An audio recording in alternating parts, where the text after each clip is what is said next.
عالمگیر بادشاہ۔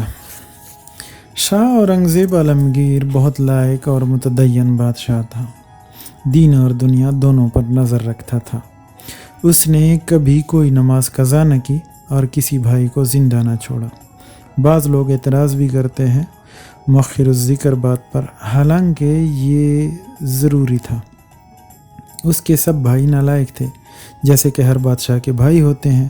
نالائق نہ ہوں تو خود پہل کر کے بادشاہ کو قتل نہ کر دیں۔ بعض ہندو مورخین نے عالمگیر کے متعلق بہت غلط بیانیاں کی ہیں، مثلا یہی کہ وہ متعصب تھا۔ یہ بالکل غلط ہے۔ اگر متعصب ہوتا تو جو لوگ اپنے بھائیوں سے ایسا سلوک کرتے ہیں، کیا وہ ہندو راجاؤں وغیرہ سے کرتا؟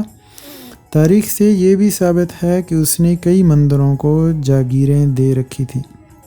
متعصب ہوتا تو یہی جاگیریں مسجدوں کو دیتا۔ یہ بات بھی اس کی بے تعصبی کے ثبوت میں پیش کی جا سکتی ہے کہ اس نے ہزاروں میل دور دکن جا کر ابو الحسن تانا شاہ کی سرکوبی کی، حالانکہ وہ دلی کی سلطنت کا خواہاں نہ تھا اور مسلمان بھی تھا۔ اس کے مقابلے میں شیوا جی کو بلا کر دربار میں 5000 منصب دیا۔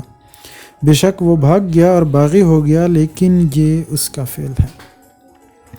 عالمگیر کی نیک نفسی کے ثبوت میں اتنا لکھنا کافی ہے کہ مغلوں میں یہ واحد بادشاہ ہے کہ رحمۃ اللہ علیہ کہلاتا ہے۔ جتنی کتابیں اس کی صفائی میں لکھی گئی ہیں، کسی اور بادشاہ کی صفائی میں نہیں لکھی گئیں۔ شراب نہ پیتا تھا، نہ پینے دیتا تھا، گانا نہ سنتا تھا، نہ سننے دیتا تھا۔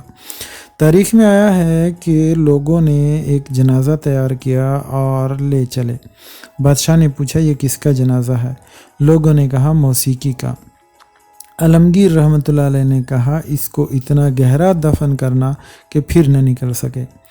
کبھی کبھی پکا گانا سنتے ہوئے یا فلمی موسیقی پر سر دھنتے ہوئے ہم سوچتے ہیں کہ کاش لوگوں نے اس دانشمند بادشاہ کی اس بات پر غور کیا ہوتا، یعنی ذرا زیادہ گہرا دفن کیا ہوتا۔